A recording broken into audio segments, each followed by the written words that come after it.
The real biggest threat to your business is mediocrity. Yes, this is absolutely true. Being comfortable, being fine, being stable, being just enough. That's the fastest way to fail in business. And I'm going to show you why. I hear this all the time. I don't want to scale too big.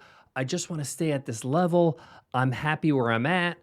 Look, I get the desire for simplicity, but in business, you're either growing or you're dying. There is no staying the same. That's a myth. I hear so many times people are like, I like where I am right now. I don't want to be too big for my boots. This is where I want to be. That's literally impossible. You can't just coast. And here's why. Your costs are increasing. There's inflation, there's wages, there's tools you gotta keep up with. Your competitors are improving. Your customers are evolving. Technology is accelerating. So while you're staying at the same level, the world is moving forward and you are falling behind. And what feels like maintaining is actually declining. Listen, we know this when it comes to other things in our life, like health and wellness, right? We're either healthy and we're working towards it and we're getting healthier, we're working out, we're getting exercise, we're consistent with it, we're watching what we eat, we're conscious of our mental health, all that kind of stuff, right? The opposite is really the only other option where you're not doing those things and you're getting worse in terms of your health. It's very hard to just maintain your health without getting better. Want to know why average businesses fail? Well, because they're forgettable. Okay, they don't make waves, they don't stand out, they don't push the envelope, they're not hated, but they're definitely not loved. And in today's attention economy, if you're not remarkable, you're invisible. It's just simple as that. You don't have to be the biggest thing in the world, but you do need to be excellent at one thing. In some way, you got to provide excellence to your customers in order for you to be remembered and for you to stay in business. Let me be absolutely blunt.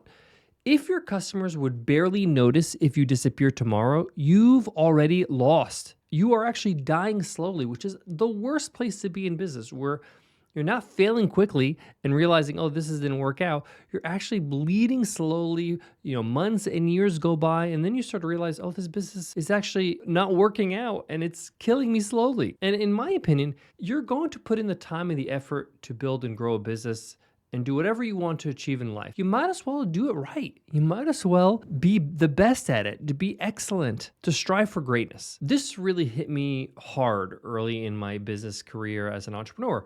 I was trying to play it safe. I was keeping things manageable, right?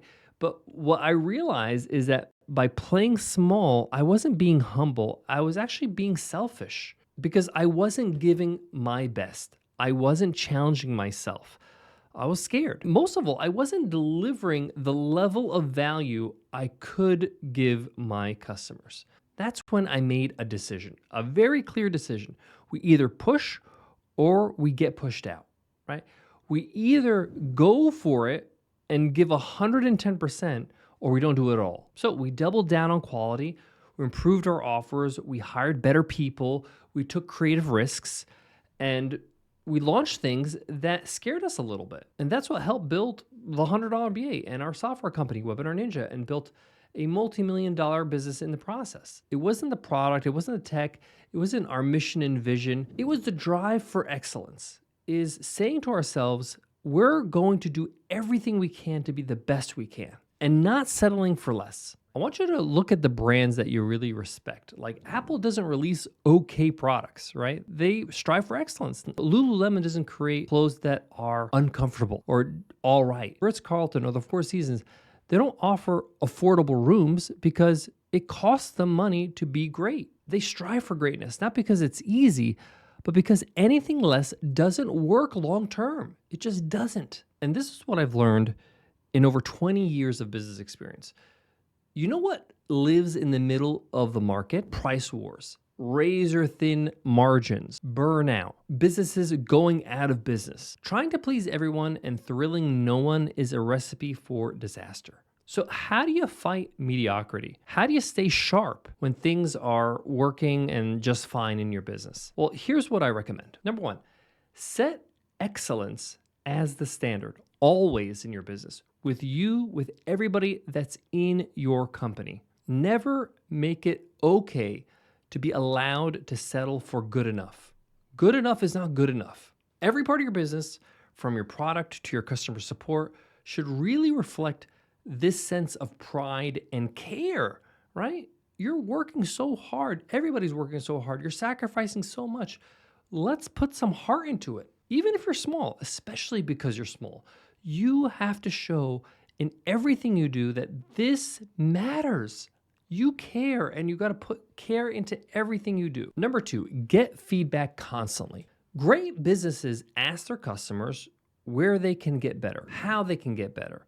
They send surveys. They have real conversations with their customers, whether via phone or via email or in person. Real entrepreneurs, they're not looking for praise. You're looking for gaps. You're looking for ways to get better and better. Raise the bar regularly. Every 90 days, ask yourself this question. What are we doing that's just average? And how can you make it outstanding, make it great, make it remarkable? Make one upgrade per quarter. Every 3 months, upgrade something in your business. That's how you leap ahead. Number 4, surround yourself with excellence. I've talked about this before on the show many times, but it's worth iterating.